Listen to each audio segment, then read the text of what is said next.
Sophie's hand struck my face before I even knew she had crossed the room, and I crashed onto the rug with the metallic taste of blood in my mouth while my parents stood watching not in horror, but in laughter. Richard clapped as if this were a stage play and shouted that I deserved it for refusing to share the $5 million I had won. Helen smirked and added that any daughter selfish enough to keep money from her sister deserved to be beaten. Their voices rose loud enough that the neighbors could surely hear through the thin walls. My humiliation was public now, and that was exactly how they wanted it. Sophie bent over me, eyes blazing her fist ready for another blow, and demanded that I hand over the winnings. My body trembled from the impact, and for a moment I felt myself giving in to despair. I almost let the tears fall, almost surrendered to the role of weak sister they had cast me in all my life. But then I inhaled slowly and remembered the cameras hidden in the corners, the recordings already stored away, the lawyer waiting for my signal. That memory burned away the despair. My lips curled upward into a smile that startled Sophie more than if I had hit her back. Richard barked in confusion, asking why I was grinning while on the floor. Helen sneered that I had finally lost my mind. They thought the smile was insanity, but it was foresight. Every word they shouted, every cruel laugh, every punch Sophie delivered was being preserved for the day of reckoning. They expected me to collapse and beg. Instead, I stood shaky but tall, wiping blood from my mouth with the back of my hand and letting the smile remain. In that moment, I saw flickers of unease in their eyes. They thought the violence had silenced me. In reality, it had handed me the very weapon I needed. Tonight was not their triumph. Tonight was the opening act of their downfall. My name is Clara Mitchell, and I am 27 years old. Most days of my adult life have been spent inside a cubicle at a regional insurance office where the air smells of burnt coffee and recycled paper. My job is not glamorous, but it is steady, and I have always been grateful for stability. I answer calls from clients, I process claims, I file reports, and I go home with just enough money to cover rent, food, and the occasional treat like a new paperback or a coffee with an old friend. To outsiders, I might look like a woman who is quietly making her way through life without much drama. To those who truly know me, or at least those who should have known me best, I was treated as if I barely existed. From the time we were children, my sister Sophie was always the star. She was born 2 years before me, and in our house, that meant she was the rightful heir to everything. She was praised for every little achievement from singing in the school play to passing a math test with an average grade. My own accomplishments were brushed aside. When I brought home honor roll certificates, they were left on the kitchen counter to be stained by spilled juice or covered with grocery lists. When Sophie was given a new bicycle at 12, I inherited her old one with a broken chain. When she got a car for her 17th birthday, I was told to keep using the bus because Richard said a second car was an unnecessary expense. Our parents, Richard and Helen, made favoritism into an art form. They introduced Sophie to friends as their pride and joy, the daughter destined for great things, the one who would carry the Mitchell name forward with honor. I was the afterthought. At family gatherings, they would position Sophie in the center of photos while I was nudged to the side. My grandparents on my father's side once whispered to me that I should not take it personally that Richard had always had a strange obsession with making one child into a golden idol. Helen never contradicted him. She smiled and nodded and let Sophie bask in a spotlight that was never shared. The imbalance extended into our teenage years. Sophie was given freedom to explore, to travel with friends, to attend parties. I was restricted, lectured about curfews, told that I could not be trusted. When Sophie came home drunk one night, Richard tucked her into bed and joked that youth is meant for mistakes. When I returned late from a study session at the library, he grounded me for 2 weeks. I learned to live in Sophie's shadow, to keep my head down, to expect nothing. The house itself reflected this hierarchy. Sophie's bedroom was spacious, freshly painted in her chosen colors, with new furniture purchased whenever she demanded. My room remained the cramped childhood space with peeling wallpaper and an old twin bed that creaked with every movement. I decorated it with secondhand posters and kept it clean, trying to carve out a sanctuary. Still, Sophie barged in whenever she wanted, rifling through my drawers, mocking my books, taking anything she liked. I complained once only to hear Richard tell me that I should be grateful to have a roof over my head. Helen played her role in silence, rarely defending me, often echoing Richard's opinions. She called Sophie her miracle and called me difficult even when I stayed quiet. If Sophie slammed a door in her face, Helen laughed it off. If I frowned at a cruel remark, she accused me of being ungrateful. The double standard was a constant presence that molded me into someone who expected betrayal from those who were supposed to love her. Work became my refuge. At the office, I was treated with professionalism, if not always warmth. My colleagues respected my efficiency. Clients sometimes thanked me for solving their problems. In that space, I was not the forgotten daughter or the punching bag sister. I was simply Clara. But each evening, when I returned to the Mitchell house, the walls reminded me that I was second best. Sophie would be sprawled on the couch watching television while I cooked dinner. Richard would criticize the food even when it was perfectly fine, praising Sophie's rare attempts at making toast while dismissing my full meals. These moments piled up quietly like dust collecting in corners. A part of me longed to leave to rent a small apartment and live free from their judgment. But rent was high and my salary was low. Richard often reminded me that I could never make it on my own. Helen told me that a young woman was safer under her parents' roof. I stayed because I felt trapped, not because I wanted to. Sometimes I imagined what life might look like if the roles were reversed. If I had been the chosen one, the golden child. If Sophie had been the shadow. But those thoughts only made me ache, so I buried them and focused on surviving one day at a time. I kept track of my savings in a small notebook, though the numbers never grew very large. I dreamed of one day escaping to a modest apartment filled with books and plants, a place where my laughter would not be mocked. Even amid the neglect, I found small ways to resist. When Sophie insulted my clothes, I saved quietly until I could buy a new outfit wearing it proudly regardless of her sneers. When Richard criticized my work, I reminded myself that my paycheck was mine alone, earned through my effort, not gifted by him. When Helen sighed that I was too sensitive, I wrote in my journal late at night, pouring out my truth onto pages that would never judge me. The years passed in this rhythm until the bitterness in Sophie's voice sharpened and Richard's authority grew heavier. By the time I reached 27, the imbalance felt like a cage closing tighter. I knew I had to find strength somewhere, even if it was hidden deep inside. I had endured for so long that endurance itself had become my identity. Yet in the quiet of my room, surrounded by books and dreams, I whispered promises to myself. One day this will change. One day I will not be invisible. What I did not know then was how sudden that change would come. A twist of fate, a lottery ticket purchased on a whim after a long workday, would crack the foundation of our toxic family. But before that revelation, the stage was already set. A daughter overlooked a sister-favored parents who laughed at cruelty as if it were comedy. These were the ingredients of the storm that was brewing, and when the storm finally hit, it would not just rearrange our lives. It would tear down the entire structure they had built on favoritism and abuse.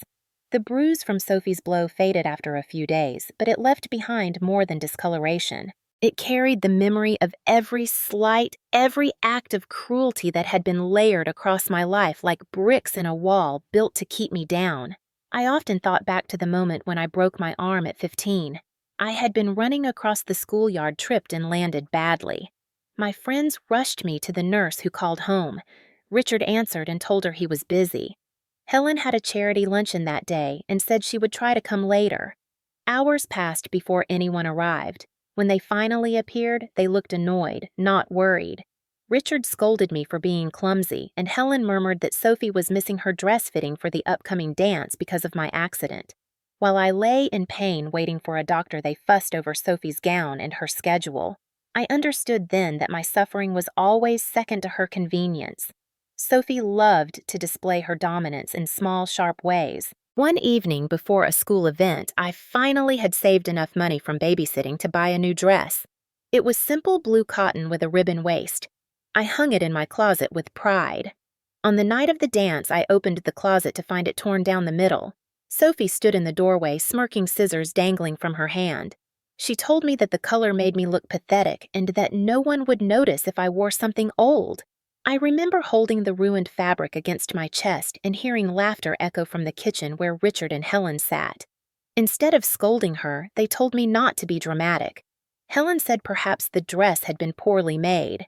Richard chuckled that it was a waste of money anyway. I swallowed my tears and wore a sweater and skirt from the previous year. Sophie strutted into the dance in a brand new designer dress that my parents had purchased. These moments piled up relentlessly. Sophie commandeered the bathroom whenever she pleased, leaving me late for work while she applied layers of makeup. She borrowed my shoes without asking and returned them scuffed. Once she crashed my old bicycle into a fence and blamed me for not maintaining it. Richard made me pay for repairs even though I had not touched it in weeks. At dinner, Sophie spoke over me, correcting my stories, twisting my words. Helen always sided with her. Whenever I protested, Richard silenced me with a glare. It was easier to stop talking than to invite another round of insults. I kept journals hidden beneath my mattress. In them, I documented each slight, not because I thought anyone would care, but because I needed proof for myself that my memories were real. Gaslighting was constant in our home. If I confronted Sophie, she laughed and said I was imagining things. If I challenged Richard, he told me I was too sensitive. If I sought comfort from Helen, she shook her head and said families tease one another. The journals became my anchor, a quiet assurance that I was not crazy, that the cruelty was real. There were nights when I heard Sophie and Richard laughing together about how gullible I was. Richard bragged that I would never leave the house because I could not survive without them. Sophie added that I would probably end up begging her for help someday. Their voices filtered through the thin walls, and each word cut deeper than any slap. Still, I endured because endurance was the only survival tool left to me. Physical intimidation became more frequent as we grew older. Sophie shoved me against walls when she wanted the hallway clear. She yanked my hair if I dared to question her. Once, during an argument about borrowing my sweater, she pushed me down the stairs. I landed hard, bruised and shaken. Helen rushed over not to help me, but to scold me for making noise. She fussed over Sophie, who had broken a nail in the process. Richard ordered me to apologize for causing drama. I remember lying awake that night staring at the ceiling, wondering how a family could so thoroughly erase one of its own. Work was my only respite. At the office, my colleagues noticed my bruises, but I claimed clumsiness. I told myself that independence was within reach if only I could save enough. Each paycheck went partly into a hidden account. Still, Richard demanded rent for living at home, even though Sophie paid nothing. Helen justified it by saying Sophie contributed in other ways. My secret savings grew slowly, but it gave me hope. The emotional abuse was just as damaging. Richard called me worthless during arguments. Helen accused me of being jealous of Sophie. Sophie labeled me a failure at every chance. They minimized my education, mocked my friendships, and belittled my ambitions. When I expressed interest in graduate school, Richard laughed so loudly the neighbors could probably hear. He said paying tuition for me would be like throwing money into a fire. Helen told me to be realistic, to accept that I would always be ordinary. Sophie smirked and told me to focus on ironing her clothes instead. Even holidays carried no reprieve. At Christmas, Sophie unwrapped expensive jewelry while I received socks. At Thanksgiving, Helen toasted Sophie's achievements at work while ignoring my promotion. During birthdays, Richard gave Sophie envelopes of cash while handing me nothing more than a card with a dismissive signature. These traditions reinforced the hierarchy until I felt like a guest in my own family. I tried once to move out with a roommate, but Richard intervened. He claimed that living with strangers was dangerous. Helen wept that I was abandoning the family. Sophie mocked me until I relented. I canceled the plan and stayed each day convincing myself that one day I would escape. I whispered it like a prayer at night. One day. The violence did not always come with fists. Sometimes it came with silence, with the withdrawal of affection, with the denial of comfort. When I cried, Helen walked past me as though I were furniture. When I was ill, Richard complained that I was faking to avoid chores. Sophie used my vulnerability to strengthen her hold, telling me that no one would ever love me. For a long time, I believed her. The truth is that I had stopped expecting family to mean love. In our house, family meant control. It meant obedience. It meant sacrificing myself so that Sophie could shine brighter. The physical bruises healed, but the invisible ones deepened. My journals filled with dates and details, a secret chronicle of survival. As I approached my 27th birthday, the pattern felt permanent. I convinced myself I could endure it forever. But fate has a way of shifting suddenly. The toxic cycle that had defined my life was about to meet a force stronger than Richard's authority or Sophie's fists. A scrap of paper with numbers printed on it would tilt the balance.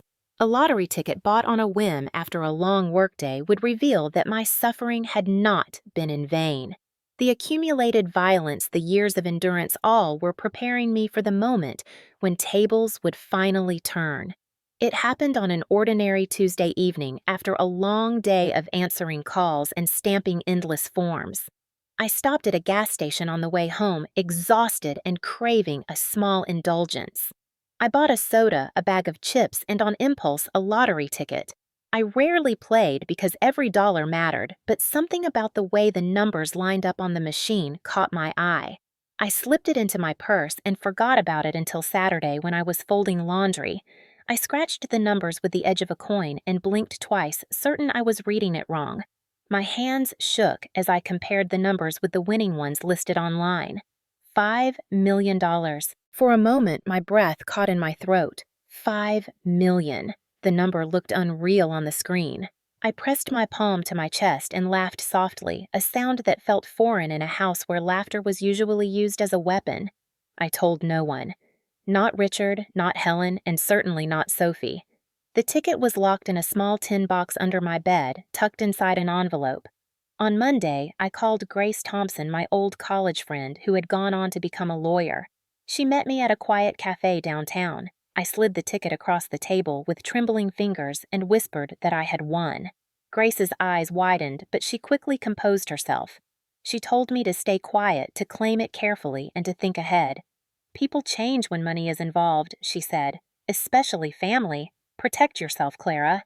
I nodded, feeling both exhilarated and terrified. For once, fate had dealt me a card that could change everything. I claimed the winnings discreetly through a trust Grace helped me establish. We chose the name Willowbrook Trust to keep my identity shielded. The state issued the funds within weeks, and I placed the bulk of it in secure accounts. Grace advised me on taxes, investments, and legal protections. For the first time in my life, I held something that gave me real power, but I also knew that secrets were fragile in the Mitchell household. My mistake came one Friday evening. I had printed a photocopy of the winning ticket for safekeeping and placed it in my wallet. After work, tired and distracted, I dropped the wallet on the kitchen counter while grabbing a glass of water. Sophie walked in moments later. Her eyes landed on the paper sticking out, and in an instant she snatched it. "What's this?" she demanded, unfolding it before I could react. My stomach dropped. Her mouth fell open, and she screamed for Richard and Helen. She won! Clara won the lottery!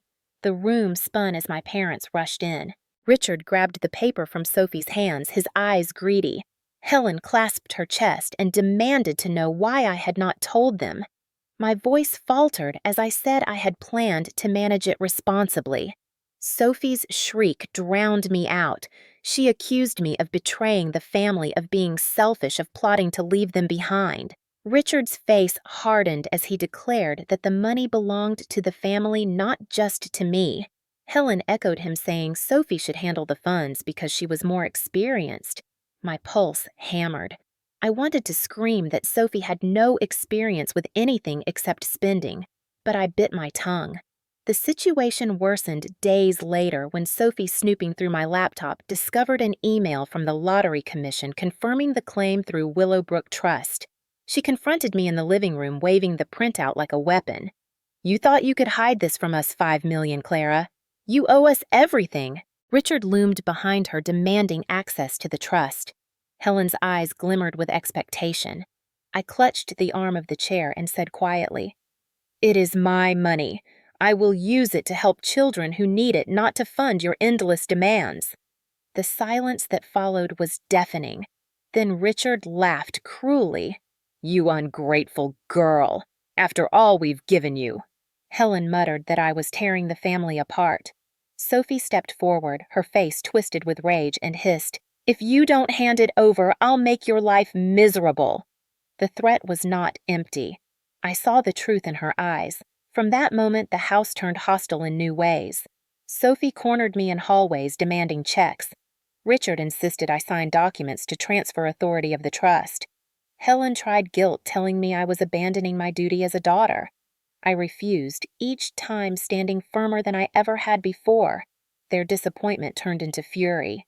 They plotted together, whispering behind closed doors, casting me glances as if I were the enemy. The air grew thick with tension. Yet amid the fear, I felt something new rising inside me.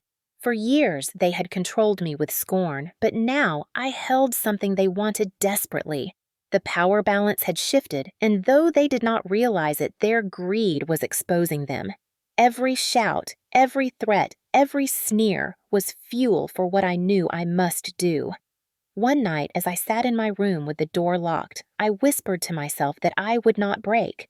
The ticket had not only given me money, it had given me the chance to reclaim my dignity. I decided then that I would not hand over a cent to people who laughed while my sister struck me. If they wanted to fight, I was ready. I pressed the photocopy flat against my desk and smiled. For the first time in years, I was no longer the invisible daughter. I was the one holding the key to their unraveling. The discovery of my secret changed the atmosphere in the house overnight. What had once been passive cruelty hardened into open hostility. Sophie prowled like a cat that had scented prey, cornering me in hallways and demanding bank account numbers.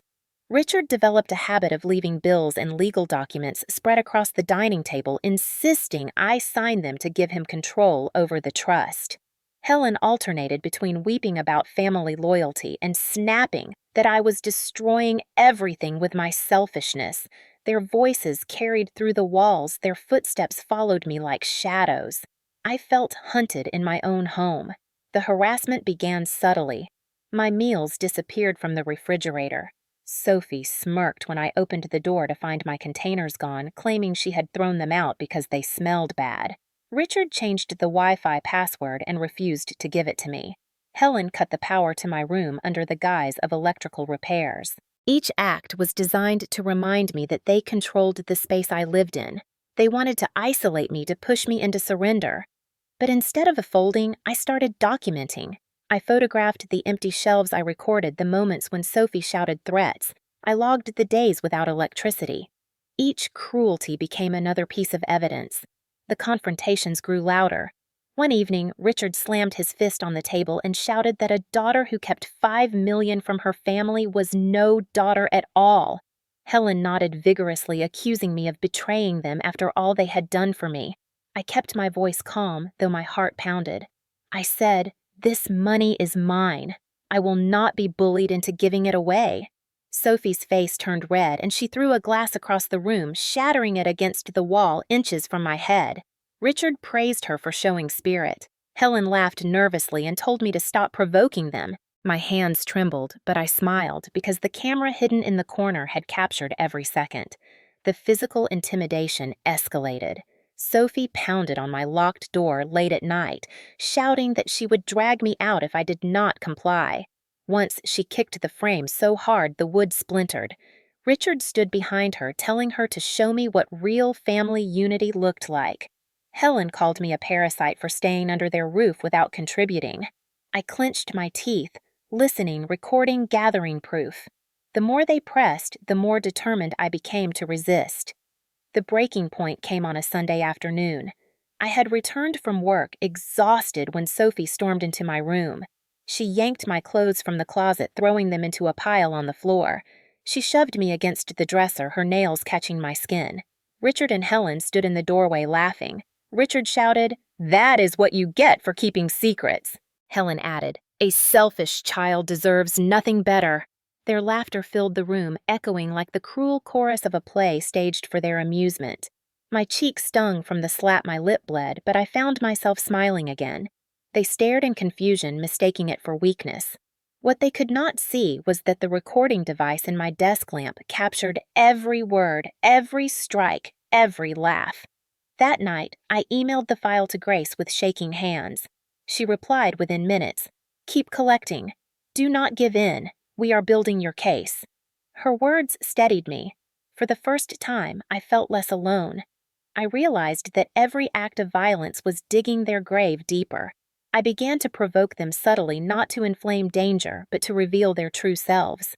I asked Richard why Sophie was entitled to my money.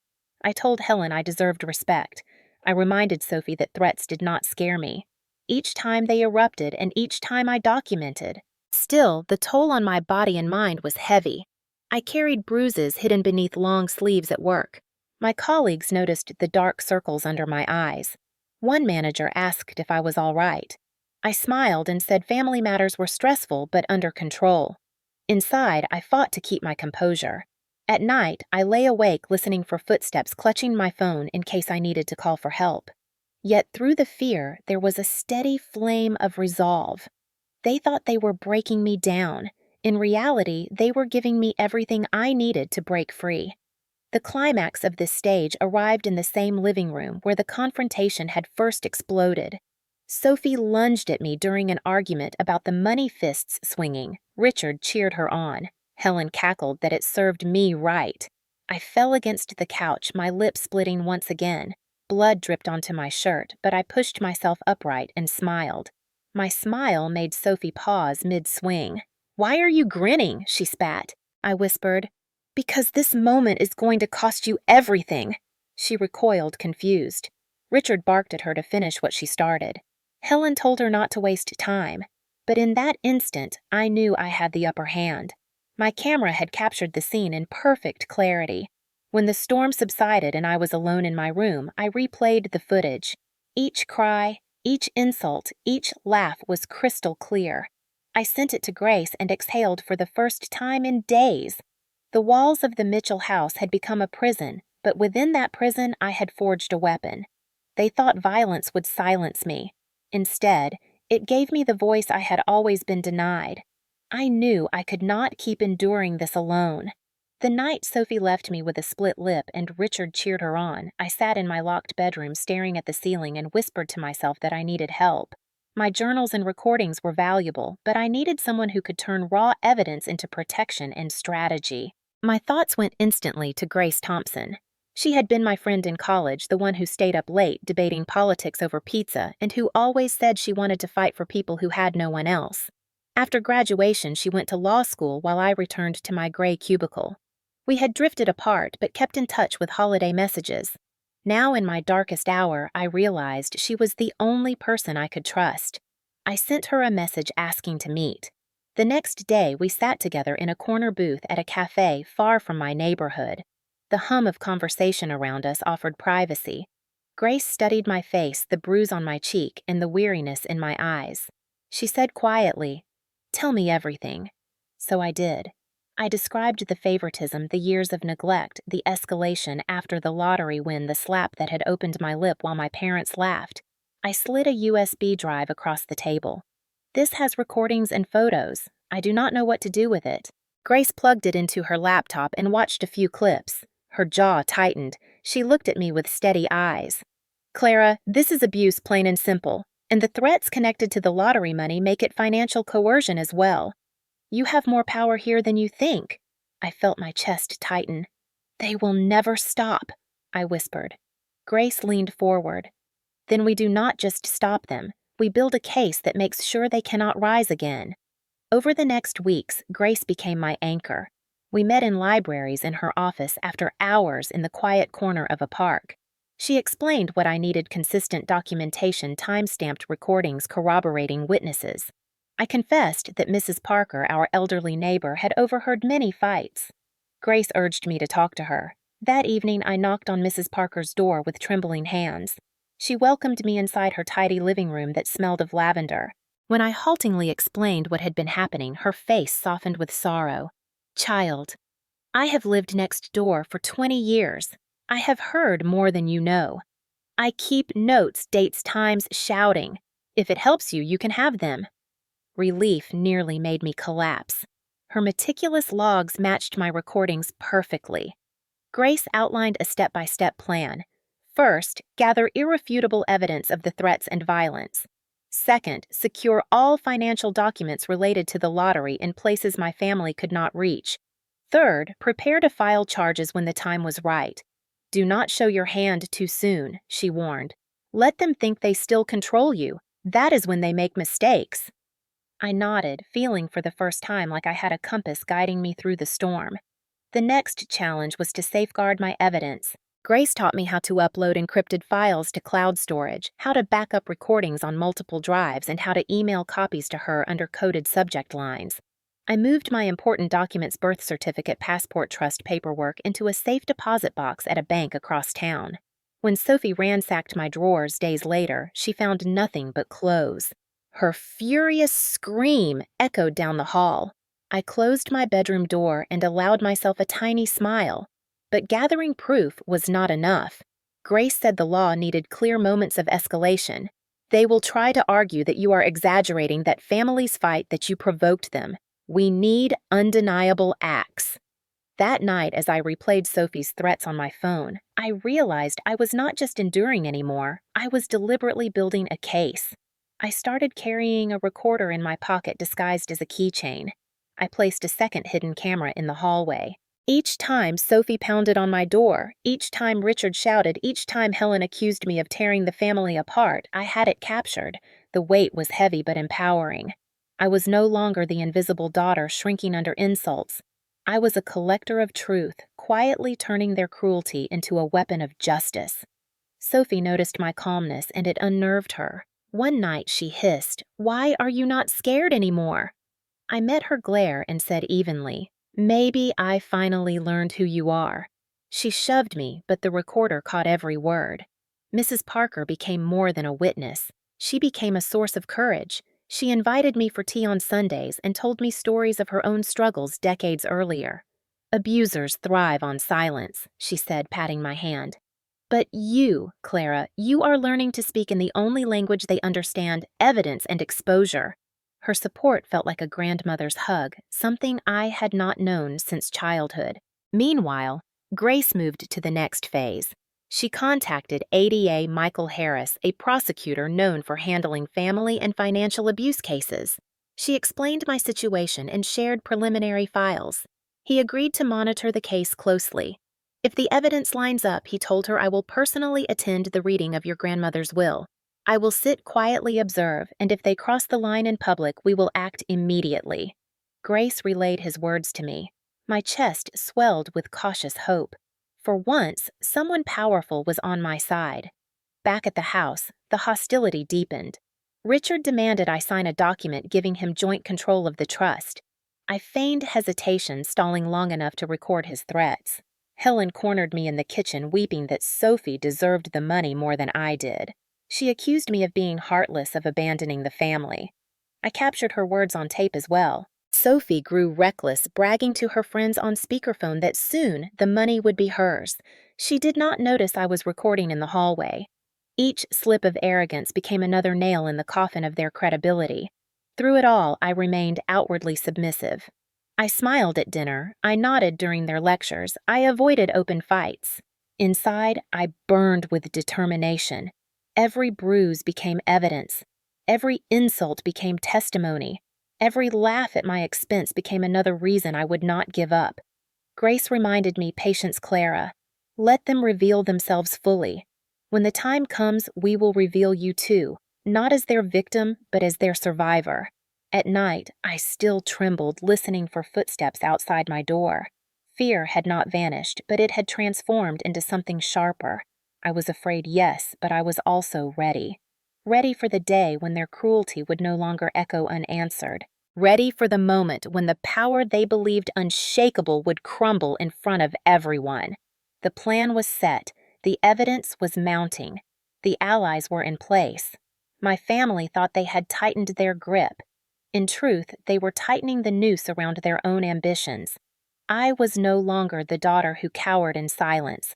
I was the woman preparing the battlefield on which they would defeat themselves. And as I closed my journal one late night after transferring files to Grace, I wrote a single line across the page. "They think I am weak. Soon they will know I am unbreakable." The weeks after Grace connected me with ADA Michael Harris became a dangerous balancing act. Outwardly, I was still the quiet daughter who seemed cornered, the one who nodded when Richard shouted, the one who let Sophie push past her in the hallway, the one who listened silently while Helen accused me of ruining the family. Inwardly, I was meticulous, noting each cruelty, filing every word, and hiding my recordings in layers of encrypted storage. The evidence pile grew so large that even I sometimes stared at it in disbelief. Richard increased his pressure. One evening, he spread documents across the dining table and ordered me to sign them. They were drafted to look official, bearing false letterheads. The text claimed I was transferring authority of the Willowbrook Trust to him for family management. I kept my hands folded and said softly, "I need time to read." His eyes narrowed. "You are making a mistake, Clara. If you do not trust your father, then you are no daughter of mine." He slammed his fist against the wood, making the plates jump. Helen chimed in with a voice thick with false sorrow. "You will regret this selfishness. Families who do not stick together collapse." Sophie leaned against the wall, smirking, phone in hand, recording my supposed refusal to cooperate. She believed her clips would show me as ungrateful. What she did not realize was that my hidden camera recorded the entire scene, including Richard's threats and Helen's manipulative chorus. Sophie's arrogance grew unbearable. She bragged to her friends on loudspeaker calls that soon she would have $5 million to spend on cars, clothes, and trips to Europe. I walked past her door one evening and heard her promising someone that she would throw me out once the money was secured. She laughed at the idea of me crawling back for scraps. She had no idea my recorder was on in my pocket, capturing every arrogant boast. The intimidation tactics became relentless. Richard changed the locks on the bathroom I used, claiming it was under repair. Helen forgot to cook enough dinner portions for me. Sophie unplugged my alarm clock so I would be late for work. I adapted quickly, showering at the gym, keeping snacks in my car, and setting multiple alarms on my phone. Each sabotage was photographed, logged, and dated. Grace's folder swelled with proof. The emotional toll was crushing, but I found moments of quiet strength. Mrs. Parker remained a steadfast ally. On evenings when the yelling grew unbearable, I slipped next door for tea. She showed me her notebook filled with precise entries. March 5th, 8:15 p.m., loud shouting from Richard. Accused Clara of betrayal. March 8th, 10:45 p.m. Sophie's screaming sound of banging against door. Her logs matched my own records. Together, they formed a chain of evidence no defense could easily dismiss. ADA Harris's involvement gave me a strange sense of comfort. Grace updated me after each call with him. He was patient but firm. "Continue collecting. Do not initiate violence. Let them escalate. The law is slow, but when it lands hard." His words echoed in my mind whenever Sophie raised her hand or Richard's voice turned thunderous. The most chilling moment came late one night when Sophie cornered me in the kitchen. The room was dark except for the glow of the refrigerator light. She pressed me against the counter, her breath hot with anger. "Sign the papers," she hissed. "Give me access or I will make sure you regret every second under this roof." My hands trembled, but I steadied my voice. "You can threaten me all you want. I am not giving you anything." She shoved me hard enough to bruise my shoulder. Richard entered then. Instead of stopping her, he clapped her on the back. "Good girl. Teach her where she belongs." Helen's laugh floated from the hallway. My hidden recorder in my pocket captured every word, every shove, every cruel encouragement. That night, bruised but resolute, I sent the file to Grace. Her reply was immediate. "This is gold. Keep safe. We are almost there." As their control tightened, so did my resolve. I learned to mask my fear with a neutral face. At dinner, I sat quietly while Richard lectured. I let Sophie rant. I endured Helen's guilt-tripping, but my mind was always 2 steps ahead, imagining the day when their voices would echo in a courtroom instead of a dining room. The pressure cooker reached a peak when Richard staged what he called a family meeting. He gathered us in the living room and announced that it was time to resolve the issue once and for all. Sophie sat smugly with a pen. Helen clasped her hands in mock sorrow, and Richard presented another set of forged documents. "Sign now, Clara, and we will forgive your selfishness." I sat on the edge of the couch recorder, active hands steady. "No," I said simply. Sophie exploded, lunging toward me, but Richard held her back. Helen muttered that I was possessed by greed. I rose, walked calmly to my room, and locked the door. Behind me, their voices rose in fury, but I smiled quietly, knowing the recorder had captured their desperation. The balance of power was shifting, though they did not see it. Each act meant to break me was actually binding them tighter in the web of evidence. Grace's case file now contained hours of recordings, dozens of photographs, witness logs, and financial documents. She told me we were nearly ready. All that remained was a public moment undeniable and irrefutable where their greed and violence would expose them beyond denial. That moment, she hinted, would come at the reading of my grandmother's will. At night, I lay in bed listening to the silence after their shouting subsided. Fear still clutched me, but alongside it was a growing sense of inevitability. Their downfall was not a matter of if, but when. They believed they were pressing me into submission. They were too blind to realize they were pressing themselves into a trap. The morning of the will reading broke bright and deceptively cheerful sunlight cutting across the kitchen table where Richard and Helen sat stiffly in their Sunday best. Sophie strutted in late, wearing a red dress far too loud for the occasion, her heels clicking like gunshots against the wood floor. I came downstairs last dressed in a simple navy blazer and skirt. My lip had healed from the last attack, though the faint bruise on my cheek lingered like a shadow. My smile was calm, almost serene. They thought I was defeated. In truth, I was prepared. We rode in silence to the attorney's office.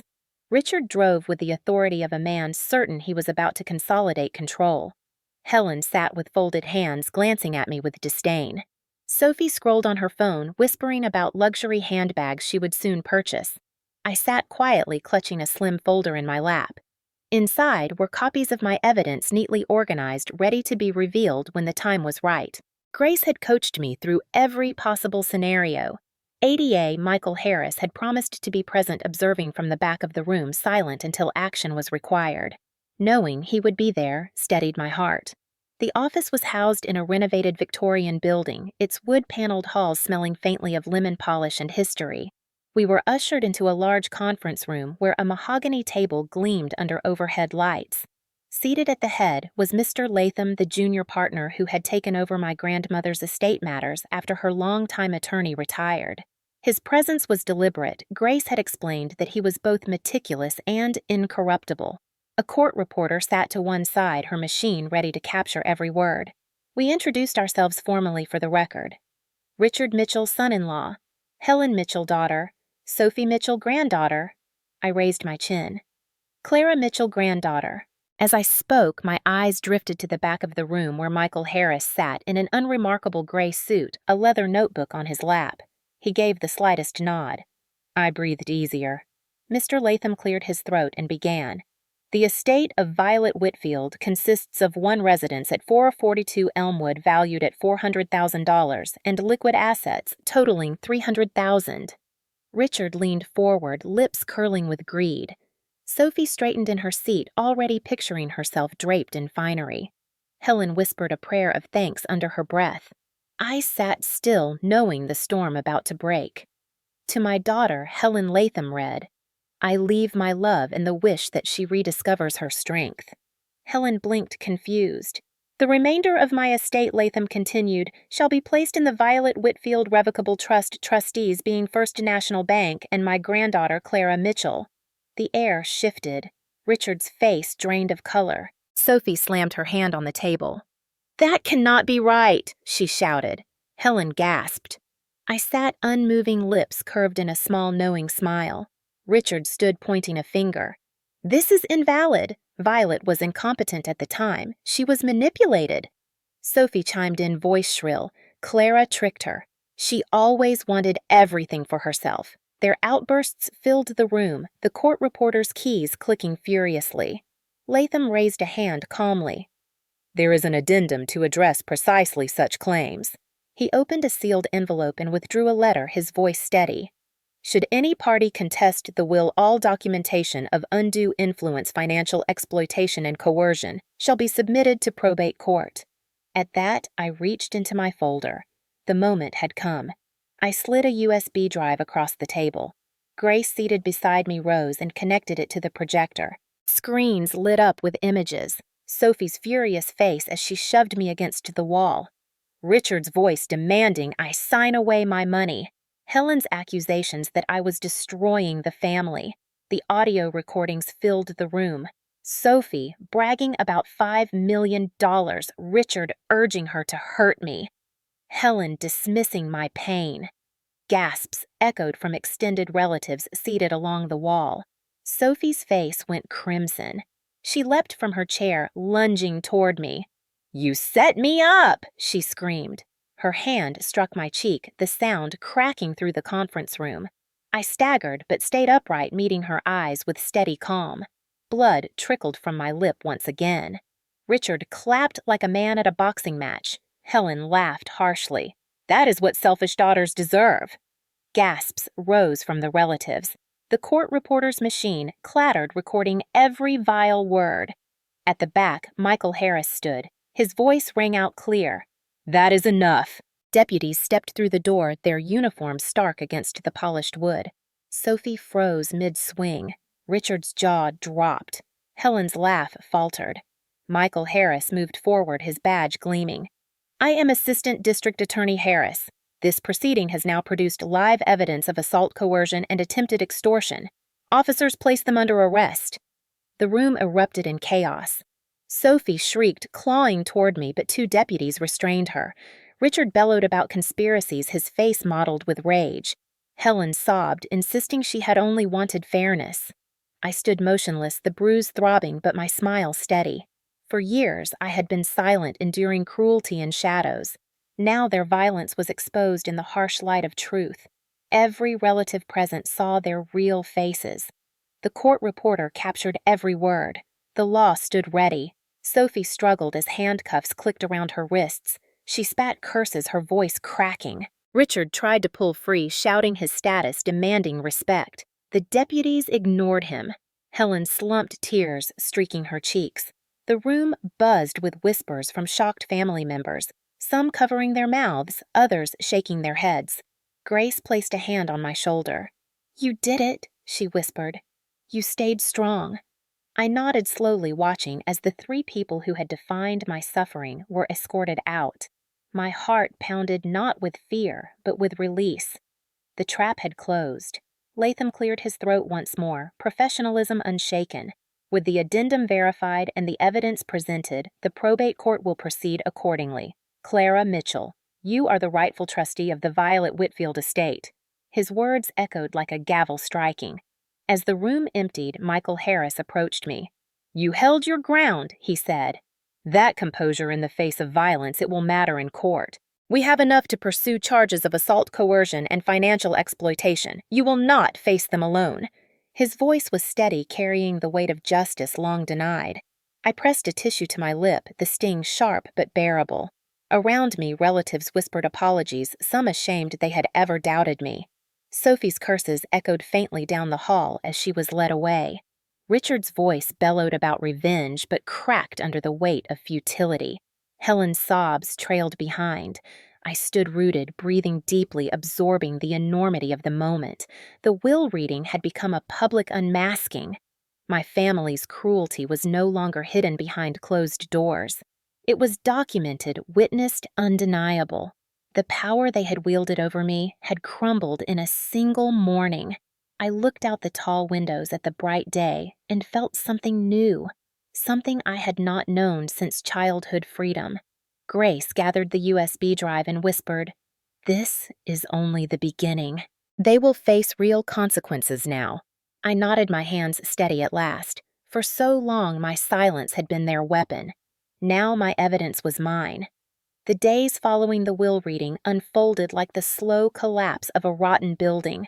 For years, Richard, Helen, and Sophie had strutted through life with the confidence of untouchable tyrants.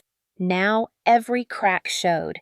The deputies had led them away in handcuffs, and the entire town was buzzing by nightfall. I heard from coworkers who whispered that the Mitchell family had finally gone too far. Neighbors murmured on their porches, recalling the shouting matches they had ignored. The newspapers picked up the story.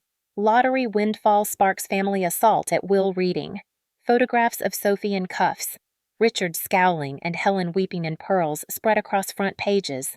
For once, I was not invisible. For once, the world saw the truth. The police took my statement that same afternoon. I sat in a sterile room with Michael Harris and two detectives. They played back clips from my recordings, nodding as Sophie's voice bragged about the money as Richard urged her to hurt me as Helen mocked my pain. Harris said simply, This is overwhelming. You built an airtight case. My throat tightened. I had spent years documenting cruelty that no one else believed. Now those details mattered. Every bruise photographed, every insult recorded, every log from Mrs. Parker's notebook, all of it formed a wall they could not climb. Charges were filed within days: assault, attempted extortion, financial coercion, conspiracy. Sophie was held without bail due to the violent outburst in the attorney's office. Richard managed to post bond but was slapped with travel restrictions. Helen was released pending trial but forbidden to contact me. For the first time in my life, the law stood between me and their cruelty. The protective order felt like a shield. The community reaction was swift. At the grocery store, strangers whispered kind words, saying they had seen me endure enough. At work, my colleagues greeted me with quiet respect. Even my boss, who rarely looked up from his spreadsheets, told me he admired my courage. I had not sought attention, but the validation soothed wounds long ignored. The shame they had tried to bury me under was lifting, replaced by recognition that I had survived something monstrous. Meanwhile, Sophie's life unraveled. Her accounts were frozen after investigators uncovered attempts to withdraw large sums she had no right to. Creditors began circling, repossessing the flashy car she had bought prematurely. Her friends abandoned her, unwilling to be linked to scandal. Reports surfaced that she had bragged about trips to Paris she never actually took, about a glamorous life funded by money that was never hers. Stripped of the illusion, she was just another spoiled bully facing consequences. Richard fared no better. His professional reputation crumbled overnight. Contractors withdrew from his projects bank, suspended lines of credit, and city officials began audits. Grace showed me copies of complaints that had been quietly filed for years, but ignored because of his bluster. Now, with the spotlight glaring, every skeleton tumbled out. Workers described intimidation and unpaid wages. Business partners recalled shady deals. His empire of fear collapsed, leaving him cornered. He could no longer roar his way out of accountability. Helen's downfall was quieter, but no less devastating. For years, she had hidden behind Richard's dominance and Sophie's aggression, telling herself she was simply keeping the peace. Now the court painted her as complicit.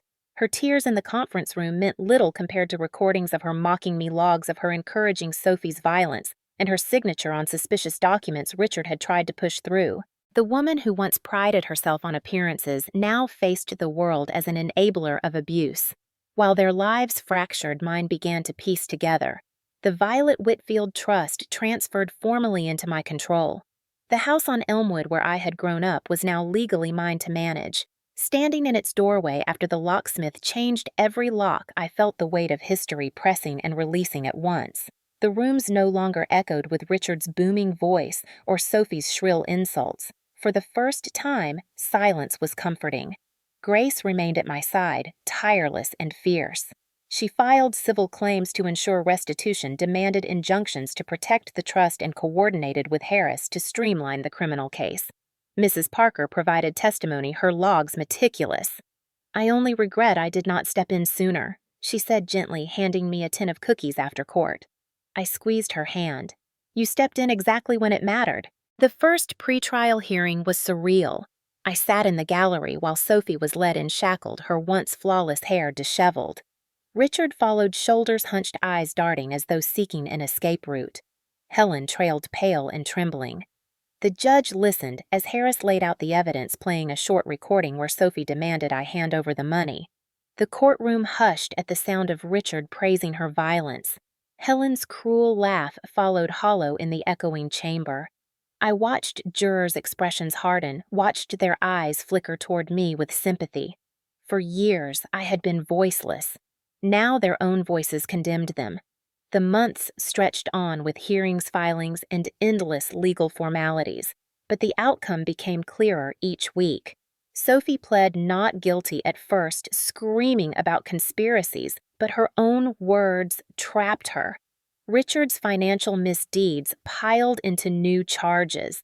Helen's attempts to minimize her role fell flat. Grace kept me steady, reminding me to breathe, to endure just a little longer. Each step forward was another brick in the wall of justice. In the community, their disgrace became legend. People who once fawned over Richard crossed the street to avoid him. Parents warned their children not to emulate Sophie. Even Helen's friends from church distanced themselves, no longer able to excuse her silence. The Mitchell name, once wielded like a weapon against me, now tasted like ash in their mouths. For me, healing was slow, but real. I started therapy with a counselor recommended by Grace. At first, I struggled to speak, too used to bottling every hurt. But week by week, the words spilled out memories of torn dresses, of broken bones ignored, of laughter at my expense. My counselor reminded me that survival itself was strength. "You endured what would have crushed many," she said softly. "Now you are reclaiming your story." The media frenzy ebbed eventually, but the core truth remained. I was no longer invisible. My grandmother's foresight, Grace's loyalty, Mrs. Parker's courage, and my own persistence had toppled the tyranny of my family. The $5 million in winnings was secure not in their greedy hands, but in accounts earmarked for something greater. I told Grace I wanted to establish a fund for children trapped in abusive homes to give them the chance I had nearly lost. She smiled, saying my grandmother would be proud. The sentencing came nearly a year later. Sophie received 8 years for assault and attempted extortion. Richard was sentenced to 12 for conspiracy, financial fraud, and coercion. Helen, after months of plea bargaining, received 5 years probation and mandatory counseling with restrictions on financial authority. Standing in court that day, hearing the gavel fall, I felt both vindicated and strangely hollow. Justice does not erase scars, but it affirms they mattered. When the hearing ended, Michael Harris approached me. "You stood taller than any of them imagined," he said. "This case will set a precedent. You turned their cruelty into accountability." His words settled in my chest like a steadying hand. As Sophie was led out, she glared at me with hatred sharp enough to cut. Richard spat curses. Helen wept softly. I watched them go with a calm they could not shake. They had taken my childhood, but they could not take my future. The chains they wore were the chains they had forged themselves. Outside the courthouse, the sun blazed bright. Grace stood beside me, Mrs. Parker holding my arm gently. Reporters shouted questions, cameras flashed, but I answered only once. Families are meant to protect. Mine chose to harm. Today, justice chose to protect me instead. The crowd buzzed, pens scratched, shutters clicked. I turned and walked away, free at last. The courthouse steps faded behind me that day, but the journey of healing stretched on. Freedom does not come like a thunderclap. It comes like the slow rising of dawn, pale light seeping into a room that had been locked in darkness for years. Every morning after the sentencing, I woke to silence, not the tense silence of a house filled with suppressed anger, but a gentle quiet that asked nothing of me. I brewed coffee in my grandmother's kitchen, sunlight spilling across the counter where she once rolled dough, and realized I finally belonged in this house. It was no longer Richard's fortress, Sophie's playground, or Helen's stage for guilt. It was mine, entrusted to me by Violet's wisdom and secured by my persistence. The trust money, though large, never felt like mine alone. It felt like a responsibility. With Grace's guidance, I established the Whitfield Foundation for Children, focusing on helping kids caught in violent or neglectful households. We funded safe shelters, therapy programs, and scholarships. On the day we launched, Mrs. Parker cut the ribbon with shaky hands and tears in her eyes. She said quietly, "Your grandmother would be proud." I nodded, knowing it was true. The bruises of my past had become fuel for someone else's safety. Helen tried in her own faltering way to make amends during her probation. She called once, voice trembling. "Clara, I'm sorry. I should have protected you." For a long moment, I said nothing, staring at the familiar garden outside the window where Sophie once mocked me. Then I answered with calm finality, "It's too late, Mom." The line fell silent. She wept softly, then hung up. I felt no triumph, only a bittersweet release. Forgiveness is not owed. Sometimes the only justice is distance. Richard wrote letters from prison, furious and venomous. He accused me of betrayal, of weakness, of ruining his legacy. I never replied. Sophie's letters were worse, filled with curses and denial, insisting she had been framed. Those went straight into the trash. Their words no longer pierced me. They had become echoes of a world I no longer inhabited. At work, life transformed quietly. My coworkers no longer saw me as the quiet woman with tired eyes. They saw resilience. My boss asked me to lead a new project, recognizing the strength I had shown outside the office. I accepted not because I needed the job anymore, but because I wanted to prove to myself that I was more than a survivor. I was capable, competent, strong. Therapy became a lifeline. Week by week, I untangled years of neglect. I told stories of torn dresses, of broken arms, ignored of laughter that stung worse than fists. My counselor reminded me that survival was not weakness. Survival was strength. She helped me see that the smile I wore during Sophie's blows was not madness. It was defiance. It was the face of a woman who had endured enough and chosen to rise. I began to host small gatherings at the Elmwood House, inviting neighbors, coworkers, and children from the programs we funded. The rooms, once filled with scorn, now rang with laughter. Photos of Violet returned to the walls, her gentle smile watching over us.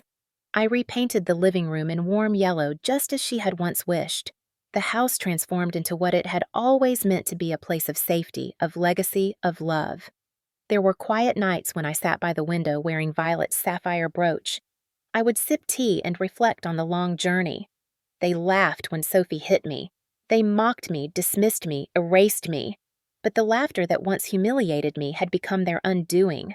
The town laughed at them now, laughed at their downfall, their greed, their exposed cruelty.